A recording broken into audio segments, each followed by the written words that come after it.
bola de gude, papagaio, carrinho de rolemã. Bons tempos aqueles. Hoje, a tecnologia e suas infinitas possibilidades dão lugar aos desenvolvedores de games, que são os criadores de novas modalidades de jogos que divertem e educam, lançando mão de recursos e conhecimentos digitais enquanto geram novas possibilidades de trabalho. No ar, Ângulos e Ideias.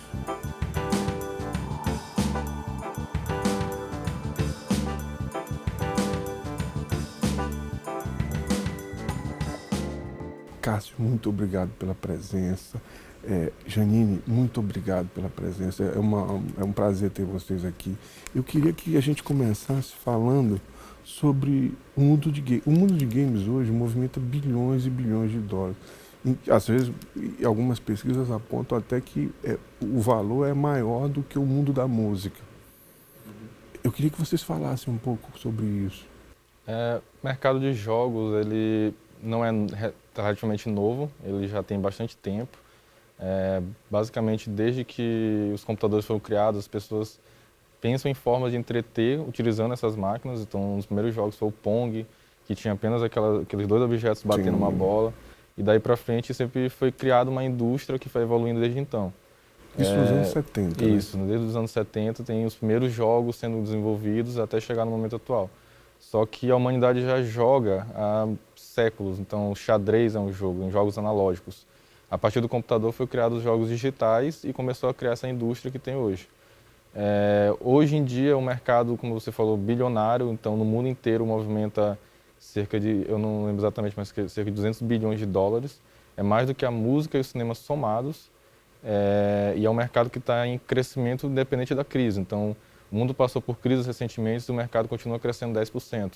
Recentemente saiu pesquisas que o Brasil cresce 15% nessa área. É algo que o público e as pessoas, as empresas começam a ter um olhar mais, um olhar novo em relação a isso, vendo as oportunidades que tem em relação ao mercado, não apenas como lazer. Porque por trás de todos esses jogos de entretenimento tem uma equipe, tem desenvolvedores profissionais trabalhando em cima disso também. É até uma visão um pouco imatura que se tem, assim, culturalmente falando. Os jogos, eles são feitos por alguém, tem uma equipe adulta trabalhando nisso, Sim, que é bem complexa. Roteiristas. E tem toda uma complexidade para trabalhar, que precisa de uma expertise, mas ainda assim tem gente que acha que jogos é uma coisa para criança. Então, o público ao qual se destina pode ser infantil, mas não necessariamente.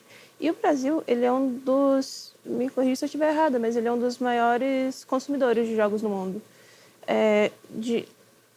Inclusive jogos para maiores de 18 anos, que são esses mais adultos, para PlayStation, Xbox.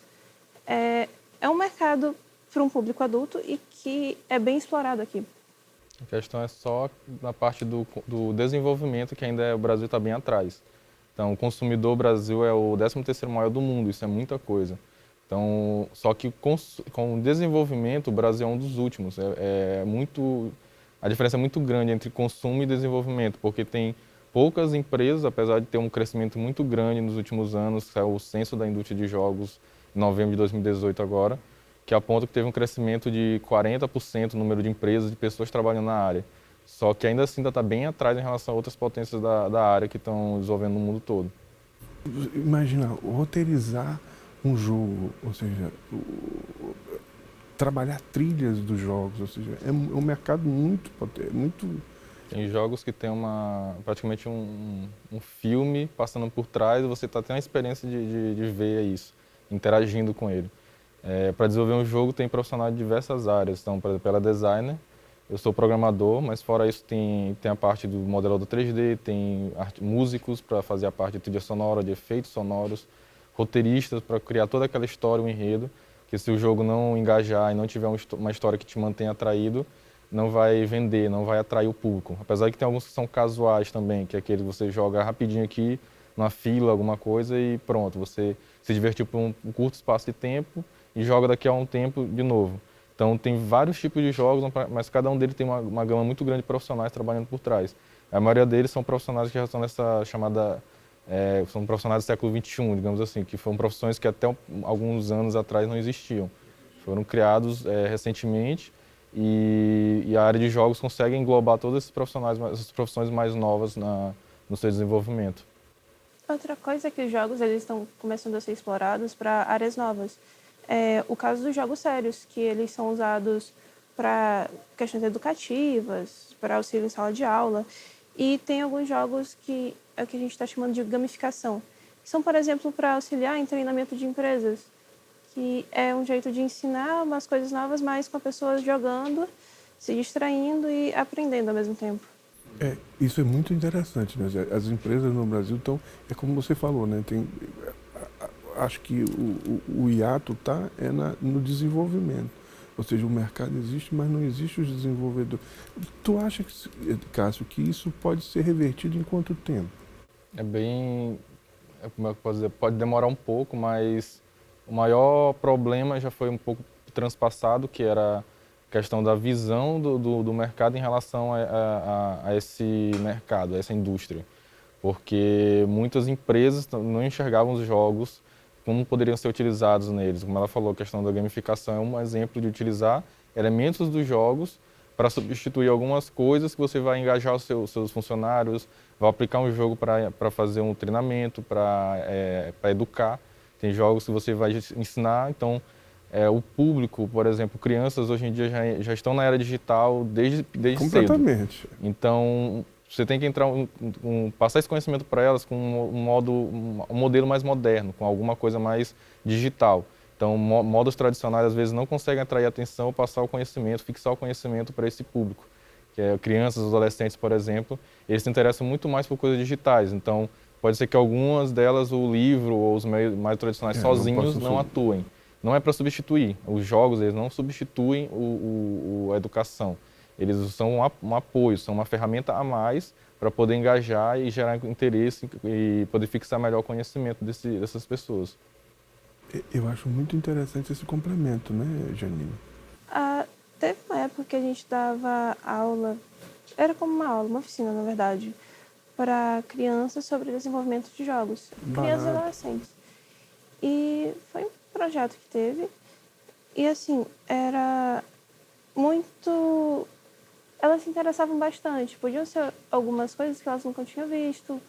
Teve algumas vezes que, por exemplo, eu peguei uma turma de crianças de 6, 7 anos, mais ou menos. Alguns eles nunca tinham mexido no computador, mas eles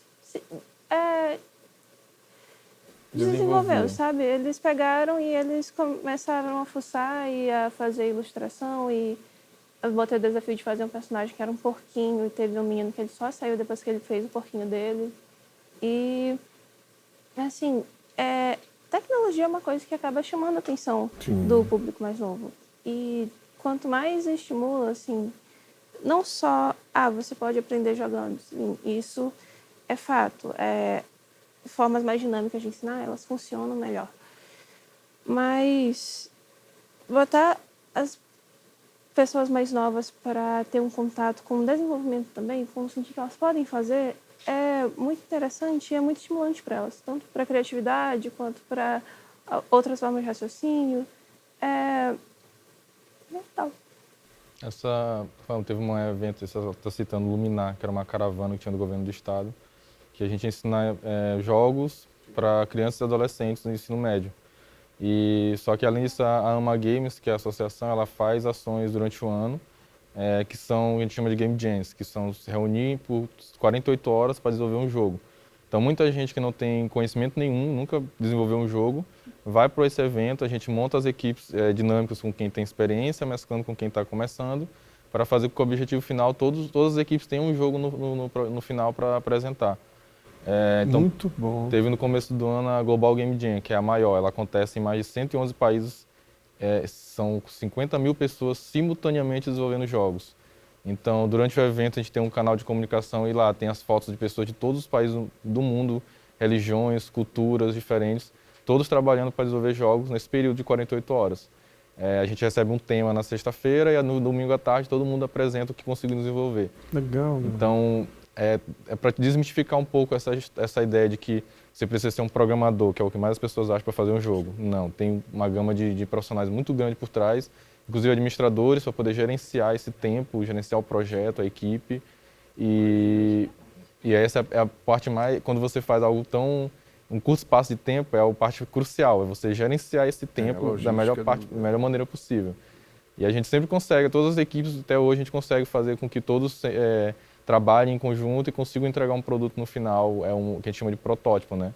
Que não é um jogo completo, está longe disso, mas pegar aquela ideia, fazer algo que possa ser visto, jogado em um prazo curto, para depois as equipes decidirem se aquele projeto tem ou não futuro para dedicar para frente.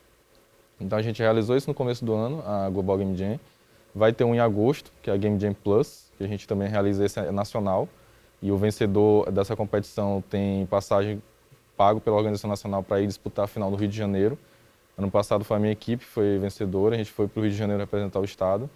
E também em setembro vai ter o Amas Game Jam, que vai ser a primeira vez que a gente realiza, que é a Janine que está à frente. Vai ser uma Game Jam apenas com mulheres desenvolvendo jogos. Ah, vamos falar um pouco disso. O Woman Game Jam é um pouco mais recente aqui no Brasil. Na verdade, no mundo. Teve uma edição na Alemanha que a Nayara, que é representante de São Paulo, ficou sabendo. Ela decidiu levar para lá. Daí, ano passado, já se espalhou mais para... Não só naquele eixo do Sudeste. Pegou e espalhou para Norte, Nordeste, Sul. E esse ano começou a pegar mais estados.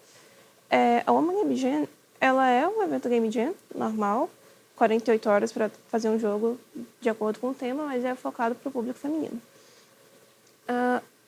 A ideia é incluir mais as mulheres nesse cenário, que elas, falando de porcentagem, elas são uma quantidade um pouco bem menor do que os homens. Apesar de que as mulheres no cenário de games, elas foram ativas desde muito tempo atrás. Uma curiosidade é que, por exemplo, o jogo Pac-Man, ele foi pensado para o público feminino começar a participar mais de jogos. Que antes eram jogos mais de esporte, luta. Aí não atraía tanto, eles fizeram um jogo mais casual, que hoje Pac-Man é um clássico. Gente, eu vou pedir para a gente aguardar só um pouquinho para fazer um intervalo, a gente volta já.